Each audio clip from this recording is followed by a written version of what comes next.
दीजिए भी मत। जैसे नहीं, कोई दान की भावना से हलवा बांट रहा है, पूड़ी बांट रहा है, ऐसे आप गृहस्थ हैं, आप कमाते हैं, आप अपने पैसे से प्रयोग कीजिए। किसी के दान पुण्य लेने तो आप धाम आए नहीं। अब रही मंदिर की बात, जैसे आप बिहारी जी मंदिर गए, राधा वल्लभ जी मंदिर गए, वहां जो अंदर से प्रसाद मिल रहा है, उसको किनका लिया, किनका समझ रहे हैं, और चार लोगों को बांट दिया। अच्छा, इतना है कि आप बांटे नहीं और आप निकल आए हैं, तो यहाँ की जैसे गाय हैं, अन्य जीव, आप उनको पवा दीजिए, वो भी ब्रजवासी जन है। ये बहुत सुंदर बात आपकी है, इसमें हम सपोर्ट करते हैं। पर उसको ऐसे रख देना उचित नहीं है अपने सामने। अगर आपको ऐसा लग रहा है तो फिर आप यमुना जी चले जाइए और यमुना जी को प्रदान कर दीजिए। उसमें बहुत सी मछलियां, जीव जंतु, और यमुना रस रानी स्वयं प्रसाद प्रभु का स्वीकार करें। ऐसे रख देना अनादर हो जाएगा, अवहेलना हो जाएगी। प्रसाद भगवत स्वरूप है उसे। पर ये हम इस बात को भी सपोर्ट करते हैं कि ठाकुर सर्वसमर्थ है। अब वो चाहे विश्व का कितना भी बड़ा पापी हो, पाप से कमाया हुआ धन हो, वो प्रभु को अर्पित कर तो मालिक है। उनके तो सब बच्चे ही ठहरे ना। नहीं, हमारी सामर्थ्य नहीं उसे हम पचा लें, वो तो सर्व सामर्थ्यशाली। अग्नि में चंदन डालो और चाहे विष्ठा डालो, वो दोनों को अपना ही स्वरूप प्रदान करेगी। अग्नि में बना देगी, नहीं बना देगी, लेकिन अपनी सामर्थ्य नहीं। एक बार क्या हुआ, ये झाड़ू मंडल स्थान है, उसमें सिद्ध बलराम दास बाबा जी महाराज अपने परिकर के साथ रहते थे।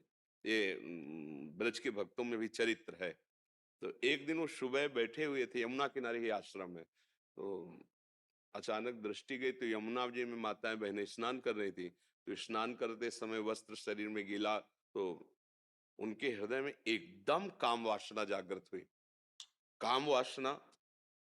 अब वो सच्चे महापुरुष थे, उन्होंने देखा ऐसा कैसे हो रहा है, मतलब ऐसा क्यों हुआ, क्योंकि बहुत परिपक्व महापुरुष थे। ऐसा कैसे हो गया, तो ना ना आप तो जीवन नहीं रखेंगे, ये बात कैसे आ गई, मतलब गंदी बात आ कैसे गई। देखो, जब आंख में गिरता है छोटा किनका तो बहुत करता है, पीठ में गिर जाए तो नहीं। तो जो अपवित्र हृदय होता है वो पीठ जैसा होता है, बड़ी से बड़ी बात निकल गई। लेकिन जो पवित्र हृदय होता है आंख जैसा, जरा सा भी गिरा तो उनको बहुत कष्टप्रद लगता है। तो अन्य जो उनके निजजन सेवी जन थे, तो उन्होंने कहा कि बाबा हमारी इच्छा है कि परिक्रमा लगाई जाए वृंदावन की, कीर्तन करते हुए। फिर आप जैसा बाद में बताएंगे वैसा हम करें। वृंदावन की नाम कीर्तन करते परिक्रमा, और उसका प्रभाव खत्म, एकदम हृदय शांत, जैसे नशा उतर गया हो। तो उनका कल कहाँ से प्रसाद आया था, तो उस समय श्री ठाकुर गोविंद देव जी महाराज, जो इस समय बाहर कहाँ है, जयपुर में है, वो यहीं वृंदावन के ठाकुर उस समय वृंदावन में विराजमान थे। तो बोले गोविंद देव जी का कल प्रसाद आया था पूरा, तो पाया गया। तो उनका गोविंद देव जी का प्रसाद, पूछो जाके किसने भोग लगाया था।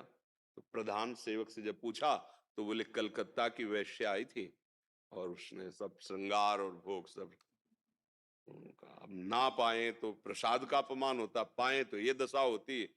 वो महापुरुष थे, ठाकुर जी के पास गए सीधे, दर्श ऐसे दृष्टि मिले। अब अपने तो उनसे गुस्सा भी तो उन्हीं से की जाएगी कि आप प्रसाद ना पावे तो प्रसाद का अपमान होता, प्रसाद पावे तो भाव बिगड़ा। अब हम क्या करें, वहां से आ गए ठाकुर जी, उनके ध्यान में प्रकट हुए और कहा देखो हमारा पूरा जगत है, हमारे सामने तो जो आएगा हम उसे स्वीकार करेंगे, आप किनका रख लो और भिक्षा मांग के पाओ, हमारा तो पूरा जगत है।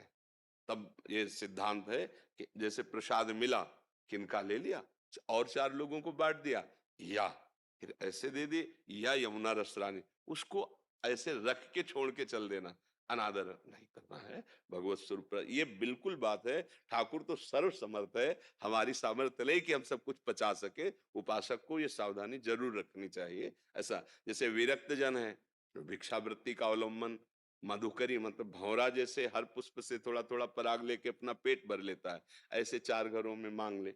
संतों की अलग अलग वृत्ति होती, एक होती है आकाश वृत्ति, जैसे अपने लोग आकाश वृत्ति, पहले भिक्षा वृत्ति से अब आकाश वृत्ति में, कि जैसा हरि जो भेज दे, जो आ गया उसी से बिजली का बिल भरो, दाल और रोटी और ठाकुर का भोग लगाओ, मांगेंगे नहीं।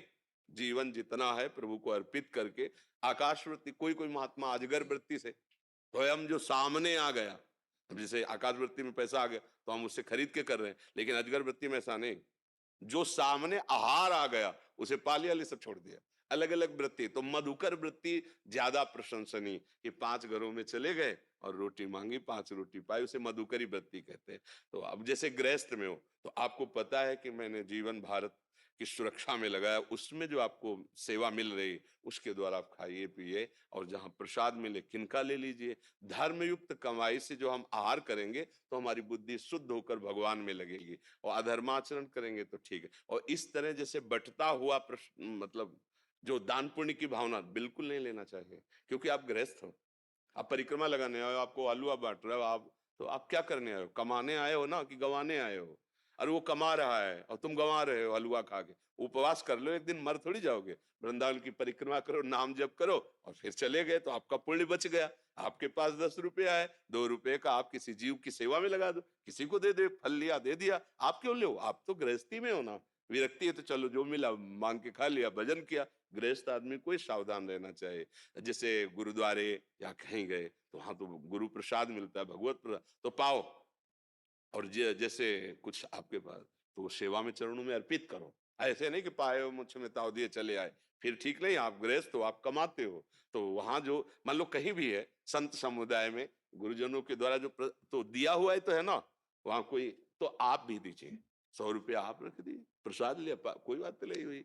जैसे गुरुद्वारा है सब तो खूब भंडारे चलते थे गुरुवाणी की कृपा से खूब, तो अपना कर्तव्य है कि पाओ प्रसाद वहां, गुरुवाणी को भोग लगाए, पर वहां सेवा कर दो, वहां पोछा लगा दो, सोनी लगा दो। मान लो किसी के पास अर्थ सुविधा तो शरीर है ना, हवा करो वहां बैठे हुए जनों की, पादुकाएं साफ कर दो, पोछा लगा दो, कुछ करो। ऐसे अगर किए तो गवा दोगे, फिर क्या है।